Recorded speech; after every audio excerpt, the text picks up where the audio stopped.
व्यापारियों के, छोटे किसान के, गरीब आदमी के सब धंधे बंद करा दिए।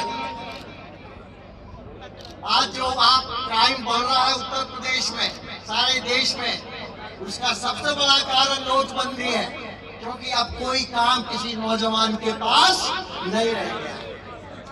और फिर जीएसटी लगा के इसने बाकी उद्योग धंधों की भी छुट्टी कर दी। कोई वर्ग आज मोदी से खुश नहीं।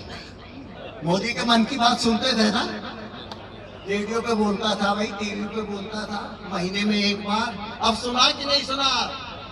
अब नहीं सुन रहे ना। देखो, मेरे ख्याल से आजादी के बाद इतनी बुरी हालत किसान की कभी नहीं हुई होगी जो मोदी ने कर दी है। और मैं ज्यादा इसके बारे में नहीं कहना चाहता, आप खुद भुक्तभोगी हो। 3 साल पहले पार्लियामेंट में कृषि मंत्री ने कहा गेहूं की फसल बहुत अच्छी होने वाली है। क्या किया मोदी ने?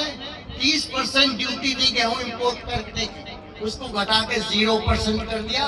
लाखों टन गेहूं बाहर से आ गया, आज भी भंडारों में भरा हुआ है और किसान को गेहूं का दाम नहीं मिला।